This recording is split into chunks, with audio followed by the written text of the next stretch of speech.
प्रचार सरिबाकू आ मात्र 2 दिन बाकी थिबा बेले कैंपेनिंग को आहुरी जोरदार करिसेंती प्रार्थी माने। बारबाटी कटक बीजेडी प्रार्थी प्रकाश बेहेरा पदयात्रा माध्यम रे घर को घर विभिन्न वार्ड और साही बुली लोकंक पाखरे पहुंचीबा सह पुशिंग कार्ड दे भोट भिक्षा करिसेंती।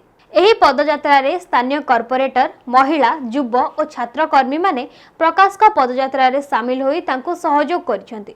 विशेषकर सरकार विकासमूलक कार्य विषय रे सहरवासी को अवगत कराइबा, मुख्यमंत्री स्वच्छ शासन विषय रे जणाइबा एवं नवीन को दुर्नीति मुक्त कार्य पई तांकु षष्ठ थर मुख्यमंत्री भावे देखिबाकू सहरवासी चाहि बसिछंती ओ मुख्यमंत्री को स्वच्छ शासन विषय रे जणाइबा एवं नवीन को दुर्नीति मुक्त कार्य पई तांकु षष्ठ थर मुख्यमंत्री भावे देखिबाकू सहरवासी चाहि बसिछंती ओ मुख्यमंत्री को जनहितकर सफल योजना को आखि आगरे रखी निर्वाचन मंडलीवासी सुनिश्चित विजयर मुकुट पिंधाइबे बोली कहिछंती बारबाटी विधायक प्रार्थी प्रकाश बेहेरा।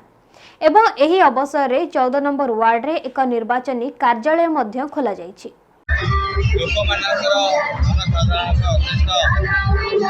श्रद्धा रही बहुत भल भाव स्वागत कर्मकर्ता मैंने यथेष उत्साहित अच्छा निर्वाचन प्रचार समय लोक सागर मिसबार सुजोग मिलूँ, सुविधा असुविधा जानवर सुजोग मिलूँ और निश्चित भाव में जहाँ असुविधा आम शुणुचु काम करने चिंता करा पड़ो मोटामोटी आम मानकर लोक मानकर भल पाइबा अच्छे से आधार में विजु जनता दल निश्चित भाव में भल मार्जिन जितने विश्वास। कटकरू सत्यदीप करंक रिपोर्ट नीलाद्रिशाय मीडिया लाइव। तेबे एभल खबर पई आम चैनल को लाइक शेयर सब्सक्राइब करंतु। रहूछु नमस्कार।